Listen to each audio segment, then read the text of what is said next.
hashtag the birthday they forgot. The candle on my cake never got lit that night, and somehow that tiny unlit wick taught me more about my family than 32 years of trying ever did. I want to tell you exactly how a single silent phone screen turned into the moment I finally stopped begging people to love me the way I loved them. This is not a story about revenge. It is a story about the night I chose myself, and everything that happened after. My name is Ren Callahan. I am a senior public relations executive at a firm called Meridian Brands in Chicago, and on the night this story begins I had just closed one of the biggest campaigns of my career. A client had practically hugged me across the conference table. I walked out of that building feeling like I had finally arrived somewhere, and the whole ride home in the elevator I kept glancing at my phone, waiting for a single text to light up the screen. It was my birthday. 32 years old. Not a child anymore, but still, somewhere underneath the tailored blazer and the closed deals, still a person who wanted someone to remember. The apartment was quiet when I walked in, the kind of quiet that presses against your ears. On the coffee table sat a small grocery store cake I had bought for myself that morning, one candle standing in the center like a soldier waiting for orders that were never going to come. I set my briefcase down, kicked off my heels, and sat there in the low evening light telling myself that birthdays do not matter once you are grown, that a woman handling million-dollar accounts should not need a party to feel like she exists. I almost believed it. Then I opened my laptop, just to check one more email before bed, and instead my fingers opened Facebook without asking permission from the rest of me. The first photo stopped my breathing. My younger brother Beckett stood in my parents' living room holding a champagne glass high above his head, a banner behind him reading "Congratulations on your promotion." My father had his arm around Beckett's shoulders, beaming with a pride I had spent my whole life trying to earn. My mother stood on the other side, glowing at her son like he had personally hung the moon. I scrolled and scrolled. Dozens of photos. Aunts, uncles, cousins I had not seen in years, all gathered in one house, laughing, toasting, celebrating a promotion that had happened on my birthday. The caption under one photo read, "So proud of our superstar." Another read, "The Callahan legacy continues." Nobody in that entire thread had written my name once. I sat with that laptop glowing in my lap and let the old memories rise up the way they always do at the worst possible moment. I remembered being 11 years old at a restaurant table, a candle melting into a cake while I waited for my parents to come back from my brother's debate competition, a promise they broke without apology. I remembered being 17, shipped off to my grandmother's house on my birthday weekend while my parents toured Beckett around Yale. "It is his future, Ren," my father had told me, not quite able to look at me when he said it. I remembered my own college graduation, summa cum laude, completely swallowed by my brother's surprise engagement announcement at what was supposed to be my dinner. And just weeks earlier my father had waved off a campaign of mine that raised a client's revenue by 41%, calling it just advertising, not real impact like his son's work in finance. My phone rang right as the clock crossed into midnight, ending my birthday for good. My mother's name lit up the screen, and for one embarrassing second my heart actually lifted. I answered too fast, hating how eager my own voice sounded. She did not say happy birthday. She said she needed a favor, something about handling catering and decorations for Beckett and his wife's upcoming anniversary party, nothing major, just the kind of thing I am so good at. I told her, very quietly, that today had been my birthday. There was a pause, and then she said, with real surprise in her voice, that with Beckett's big promotion it must have just slipped everyone's mind. Slipped their mind. Like it always did. I looked back at my laptop, where an email still sat open from earlier that day, confirming a performance bonus of $82,000 for the campaign my father had called just advertising. Something in me shifted right then, quiet but permanent, like a foundation settling into a new position it would never leave again. I told my mother not to worry about it, that I understood exactly what mattered to this family. And for the very first time in my life, I actually meant it. 4 days later I was accidentally added to a family group chat my mother had meant to send to someone else, and what I read there rearranged something inside my chest. My father had written that I should contribute at least $20,000 toward Beckett's anniversary celebration since I had just gotten that bonus. My mother had replied that it was about time I supported the family for once. She had spelled my name wrong in the very same message, missing a letter in my own name like I was a stranger she was writing to for the first time. I sat in my glass-walled office at Meridian Brands, the Chicago skyline glittering behind me, and understood with total clarity how little space I actually occupied in the story my family told about itself. My best friend Nadia found me staring at that message and asked what was wrong. When I told her, she let out a low whistle and said what everyone eventually says once they hear the whole picture, that it sounded messed up. She reminded me that my bonus had been earned fair and square, that our boss Preston would not have approved it otherwise, and as if summoned, Preston himself appeared in my doorway that same afternoon with a folder full of numbers proving my campaign had lifted a major client's quarterly revenue by 41%. "This is why I fought for your bonus," he told me. "You earned every penny." It was strange how easily a boss could say in one sentence what my own father had never managed in 32 years. That evening I visited my elderly neighbor, Miss Dorothy Vance, who lived 2 floors below me and had somehow become more family to me than my actual family. We had a Tuesday ritual, takeout from me, oatmeal cookies from her, 3 years running. I told her everything, the group chat, the money, my name spelled wrong, and she covered my hand with hers and said something I have never forgotten. "Some parents never truly see their children," she said, "because they are always too busy looking at their own reflection." The following Saturday I sat through a family dinner at my parents' lakeside mansion, dreading every second of it. My father spent the meal detailing Beckett's promotion while my mother added the perfect anecdotes on cue.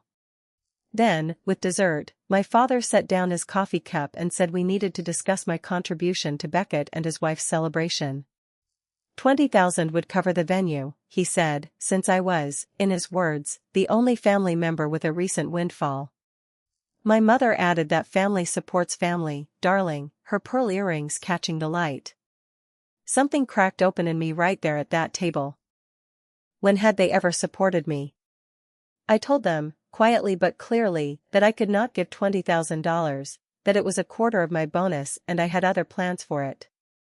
The silence that followed was the kind no one in that house had ever heard directed at them by me before. My father stood, towering over the table, and told me he would not tolerate ingratitude in his house, that my brother was the real achiever in this family and the least I could do was support his success. His words found the exact bruise he had been pressing on for years. I stood too, legs unsteady, and told them I needed to go. My mother reached for my arm and begged me not to make a scene, but for the first time in my life I did not smooth it over. I walked out that front door with guilt trailing behind me like a shadow, but underneath it, something else. Resolve. Sitting in my car afterward, hands shaking on the wheel, I made myself one quiet promise. This was only the beginning. The calls did not stop after that. My mother phoned every morning at exactly 7:15, accusing me of a rebellious phase, telling me my father had not slept properly since that dinner. My father actually walked into my office one afternoon, tailored suit turning heads across the floor, lecturing me about professionalism in front of my coworkers until I pulled him into an empty meeting room to keep the scene contained. He asked if punishing them over one missed birthday was really worth it. I told him it was not one birthday. It was 20 years of them.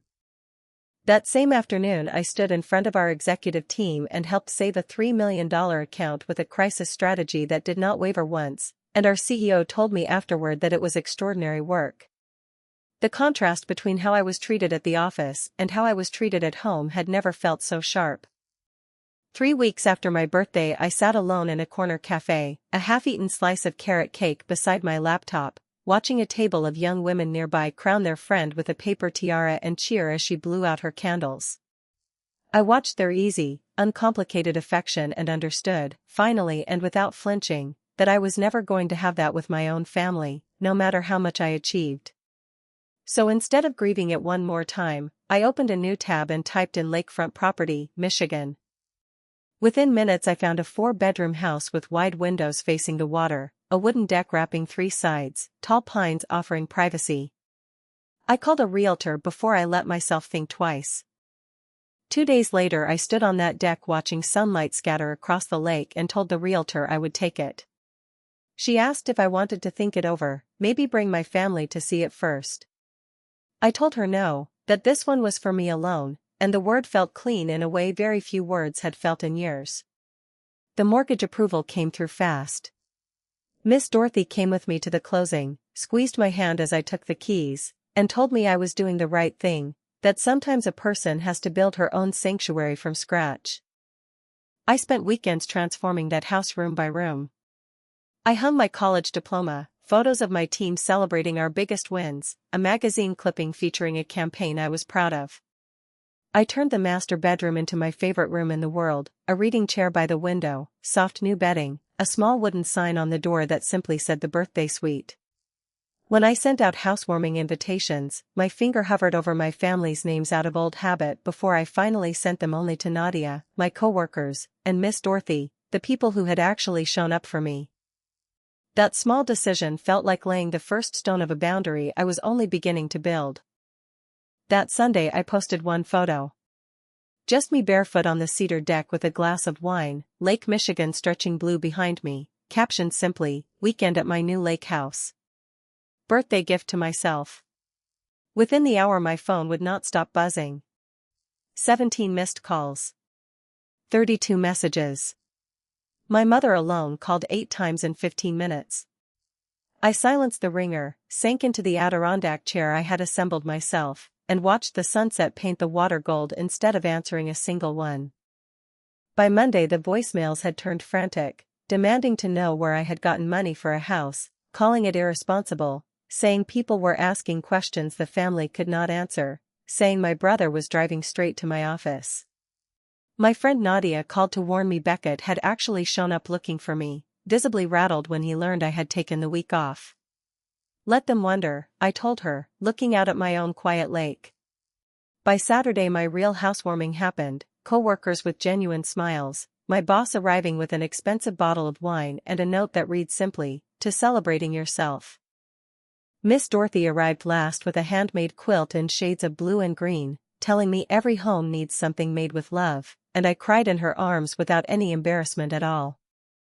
The family gossip machine ran at full speed that week.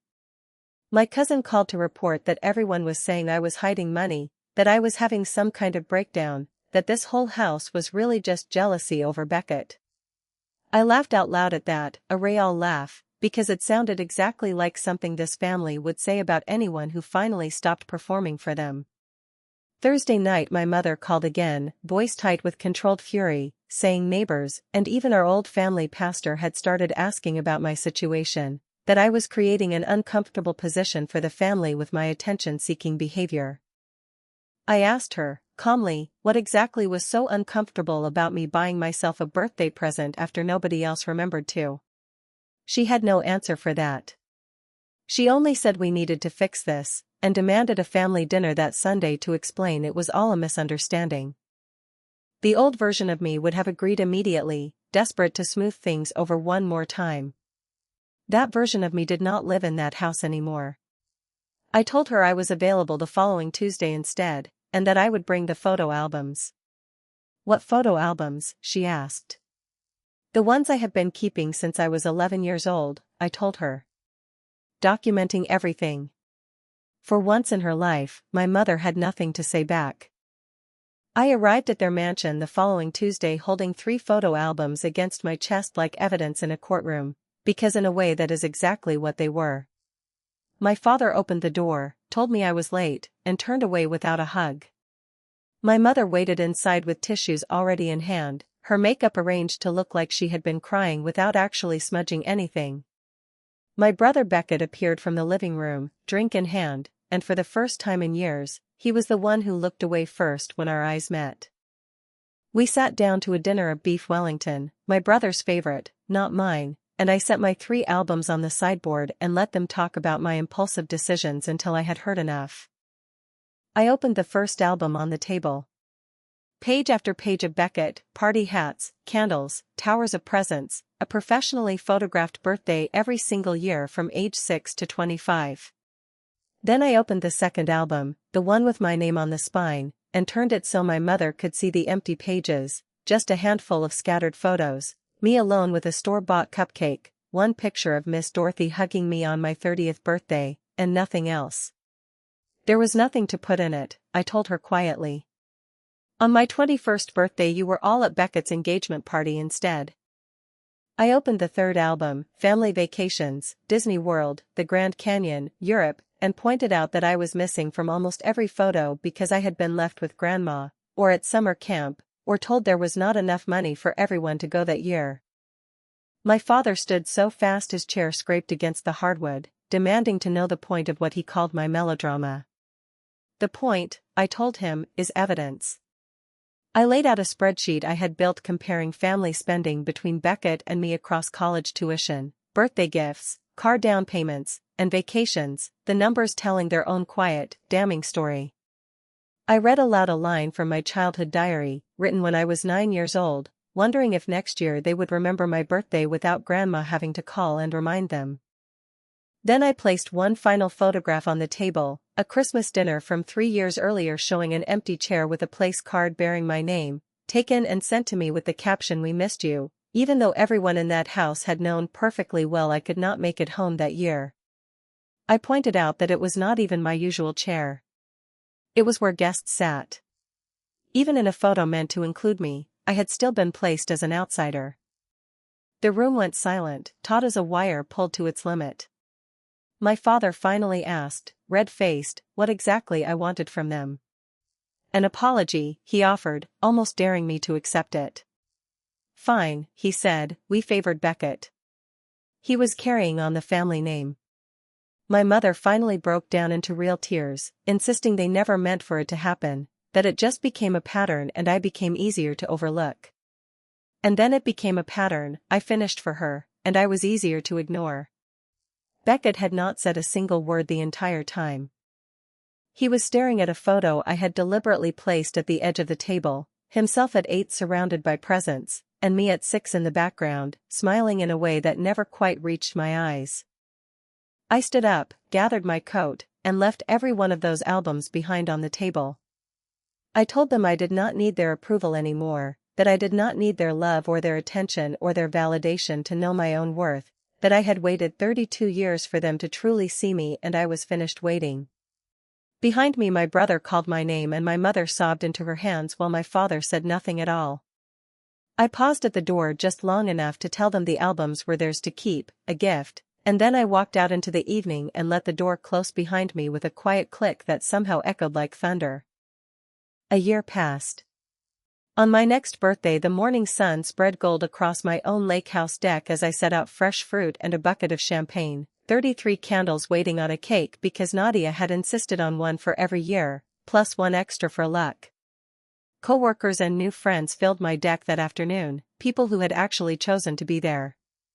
I had just been promoted to senior director the day before, and the timing felt almost poetic, announced one day, celebrated the next. My therapist, Dr. Ingram, would probably call this progress, the kind that comes from finally understanding the patterns you were raised inside of and choosing, deliberately, to stop repeating them. In the middle of the party I heard a familiar engine outside, and a moment later my brother stood awkwardly at the edge of my deck holding a wrapped package, apologizing for crashing my day. We had not spoken since the night the albums went silent between us. I told him to join us, and I was surprised by how much I actually meant it.